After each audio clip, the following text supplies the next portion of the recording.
Against my better financial judgment, I bought a zoo. Not a house or a car, but a zoo. I thought that if Matt Damon could do it, I could do it too, right? Well, about a week into it, I have fallen into 7 shit piles. Monkeys have tried to grab my ass, and my donkey has tried to maul me. Kevin, he's a real jackass. But, I mean, it's not so bad after all. The tigers only tried to maul me once while trying to feed them. And I know I'm not Tiger King level cool with the big cats, but a girl can dream, right?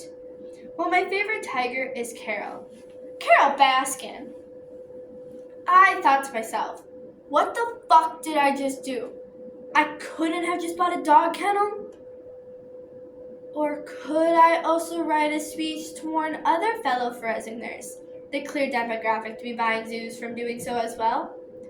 Well, I was lucky enough to find an article from ADDA in the 8th shit pile I fell into that states 6 million captive animals are in zoos, while only 10% of those animals are endangered. This shows that zoos aren't helping the environment and are instead adding to the climate change crisis by taking these animals and putting them in cages for our entertainment. So while Kevin may be a literal jackass, zoos are figurative jackasses and they need to be put down. Except for Kevin. He can stay. So through problems, causes, and solutions to our obsession with zoos. Because the answer is simple: capitalism. And the next time my monkey, Lauren Boebert, grabs my ass, it's going into a poetry. My monkey! So what about a monkey named Lauren Boebert? After buying the zoo, I had to do so. And Kanye West was having a sale. So while Lauren is getting VIP treatment to the zoo, let's talk about 2 problems: climate change crisis and the animal rights violations. Zoos aren't doing anything good for the environment, like Kendall Jenner trying to cut a cucumber. So let's look at SeaWorld. They have violated the Clean Water Act multiple times by paying thousands of dollars in fines for ammonia, ecstasy, and common waste runoff into Mission Bay. It seems to me as if SeaWorld and Lizzo took a class together about putting on a nice front. Air travel is the leading cause for the climate change crisis and is the #1 way on how they transport their animals. Because while I can barely afford breakfast, Lauren Boebert is getting VIP treatment. The animals that they are transporting via air travel were caught unethically, using cyanide bombs and torches, because if the white man can't use them against humans, they will use them against orcas. Now, imagine sitting in a novice prose round, being so bored out of your mind, you can feel it shrinking. Well, now you can relate to zoo animals. Due to the lack of stimulation that these animals are getting while being in their cages, this causes their brains to shrink. And the only brain we should be shrinking is Trump's, in a jail cell. So as we're putting these animals in cages for our entertainment, this raises the desire to want these animals as pets. As I would like you as my pet. Rawr. So, being seen as an object, not having very many rights, and being seen as entertainment is both something that zoo animals and women can relate to. But this makes you wonder, are zoos run by Kens or the Supreme Court? Now that we've discussed how Lauren Boebert is still getting VIP treatment to the zoo, and how politicians who look like tortoises who freeze on television are running zoos, let's talk about the effects that zoos have on the biodiversity in the animals' brains.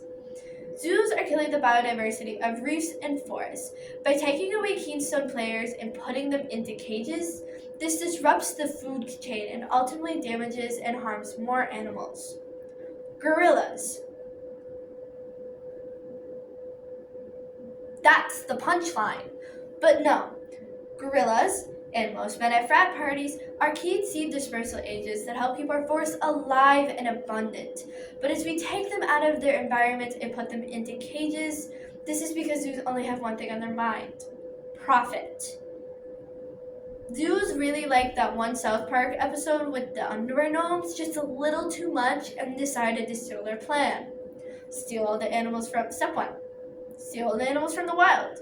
Step 2, hermina. Step 3, profit. Due to the lack of stimulation that these animals are getting while being in their cages, this is causing their capillaries to shrink, their dendrites to become less complex, and less blood flow to the brain, and causing irreversible damage to these animals. So you know how when a toddler gets really bored, they turn into little J6ers? Well, that's how most orcas are. But instead of destroying your house, they kill their trainers. Except for me. Grandpa's in the backyard. Tilcomb was a killer whale. No, really, he killed 3 people. This was due to lack of stimulation that he was getting while being in his aquarium. He was separated from the other orcas and wasn't allowed to play with them. And blowholes only do so much. The only stimulation he was getting were from the killings. He was essentially getting a high off of them. Who knew that animals could get high?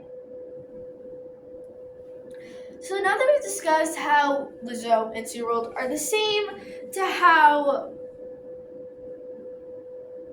tortoises are running the zoos and how Snoop Dogg and Tilcomb are getting high together, let's talk about ways to prevent this and other alternatives to SeaWorld. Most of the animals have spent over half their lives in the zoos, like most of us at forensics meets, so they won't be able to make it in the wild. They should be instead sent to animal sanctuaries where they can live out their lives in a wide area and be with others of their kind. Now, for the younger and healthier ones, they should be sent free and be sent back to the wild. Sounds like something we should do with debaters. But in order for us to prevent these animals from ending up back into the zoos, we need to reform zoos and turn them into animal sanctuaries, like their original purpose. Animal sanctuaries help animals who were hurt or abandoned and get them back to a spot where they're able to live once again in the wild, while also allowing opportunities for us to learn about them. The animals that are unable to make it in the wild, they will have someone who will come get them and help them live out their lives. Juniper Fox is a great example.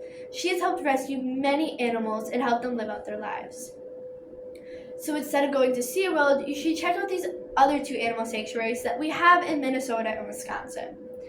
The first one is in Minnesota and in the Minnesotan area. That one is the St. Croix Valley Carpenter Center, which focuses more so on large carpentary birds. And it helps them get them back to a spot where they can be sent free, and your family is able to go watch them and pick apples. For the larger birds that were not quite ready to be sent free, you're able to go watch them and look at them and still learn about them at the same time. Now for the Valley of the Kings, that is in the Madison area. That one focuses more so on exotic animals and helps the ones that were abandoned or abused and help them live out their lives in luxury. So I've decided I'm going to close the zoo, send all the animals to animal sanctuaries where they can live out their ass-shitting, grabbing lives in luxury and peace. I'm going to use that money to buy a house and some weed for Kevin so we can finally chill and stop trying to maul me.